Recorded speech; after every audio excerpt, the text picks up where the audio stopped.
Hari ini kita akan belajar cooking teknik. Nama saya Nur Zaharah binti Abdul Hamid, Guru Cemerlang PVME. Hari ini kita akan belajar dry heat cooking, iaitu kaedah memasak haba kering. Terdapat 6 kaedah dry heat cooking. Yang pertama ialah roast, iaitu memanggang hanya untuk memasak daging, ayam, kambing, arnab dan burung. Yang kedua, bake, digunakan untuk membakar kek, pastry, roti dan kentang. Yang ketiga, broil, iaitu menggunakan bahang panas dari salamander atau api atas ketuha. Yang keempat, grill, iaitu makanan dimasak menggunakan arang atau rot panas. Yang kelima, griddle, iaitu kaedah memasak ini menggunakan peralatan khusus iaitu griddle.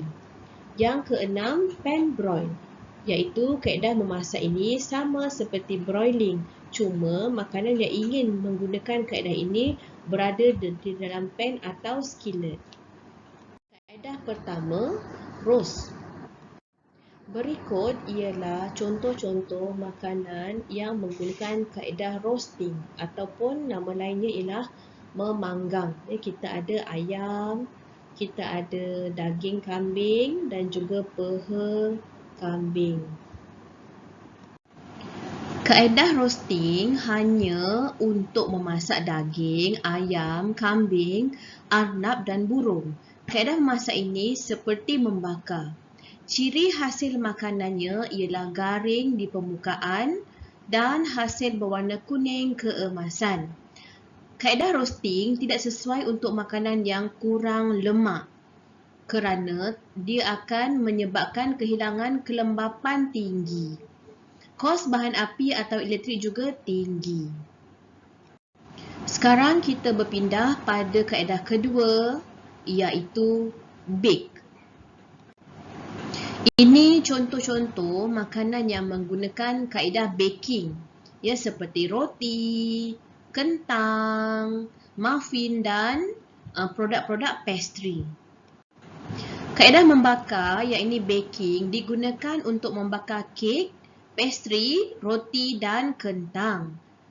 Baking menggunakan perolakan haba atau gelombang mikro. Ciri hasil masakannya yang pertama warna kuning keemasan.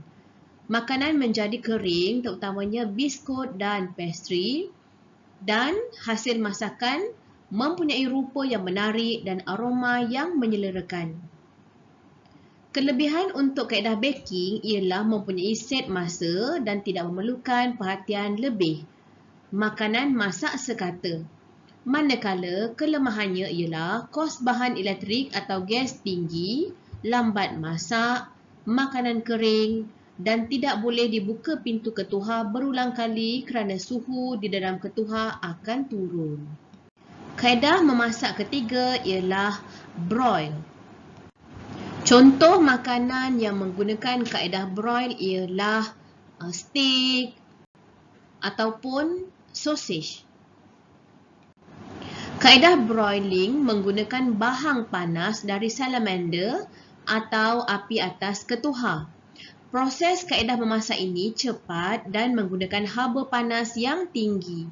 Ciri hasil masakan ialah yang pertama garing di permukaan tetapi lembab di sebelah dalam. Yang kedua berwarna perang pekat. Kelebihan kaedah broiling ialah bahagian dalam kekal lembab, kurang nutrien hilang dan tekstur lembut. Manakala kaedah broiling ni kelemahannya ialah bahagian luar sedikit hangus. Kaedah memasak keempat ialah grill. Ini merupakan contoh-contoh makanan yang sesuai untuk dimasak menggunakan kaedah grill, iaitu contohnya seperti jagung, sausage, sate ataupun ni chicken skewer dan sebagainya. Kaedah menggrill merupakan satu kaedah di mana makanan dimasak menggunakan arang atau rot panas. Makanan dimasak di atas redai terbuka dan langsung haba. Maksudnya, kaedah grill ni dia menggunakan jaring-jaring ataupun redai itu maksudnya kita nak kesan bergaris, ya, kesan bergaris pada daging. Jadi ciri hasil masakannya ialah garing, wangi, tekstur lembut dan tidak berminyak. Kelebihannya sedap dan menyelerakan, jus makanan yang digrill tidak hilang. Manakala kelemahannya perlu persediaan awal yang lama jika menggunakan arang. Lambat masak, tidak sesuai untuk sayuran berdaun, memerlukan perhatian agar makanan tidak hangus dan perlu dimasak di luar rumah kerana kaedah ini mengeluarkan asap yang banyak. Seterusnya ialah kaedah griddle. Ini ialah alat memasak yang dipanggil griddle. Ada pelbagai jenis dan bentuknya. Ada yang kekal di sesuatu tempat dan ada yang boleh diangkat ke sana ke sini. Kaedah memasak ini menggunakan peralatan khusus iaitu griddle.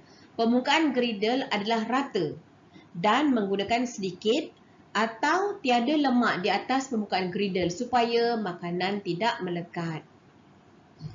Ciri hasil makanan yang pertama garing di permukaan, yang kedua berwarna kuning keemasan.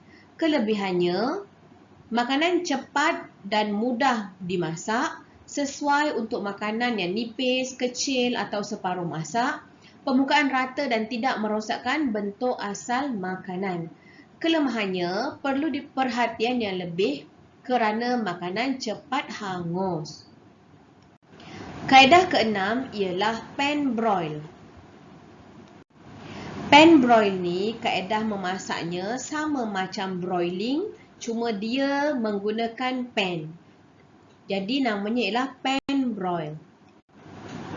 Kaedah pan broiling sama seperti broiling, cuma makanan yang ingin menggunakan kaedah ini berada di dalam pan atau skillet. Ciri hasil masakannya garing di permukaan tetapi lembab di sebelah dalam, berwarna perang pekat. Kelebihannya, bahagian dalam kekal lembab, kurang nutrien hilang, memudahkan pergerakan makanan ketika broiling dan tekstur lembut. Manakala kelemahannya, ruang yang terhad, bahagian luar sedikit hangus. Itu sahaja untuk kelas kali ini. Terima kasih.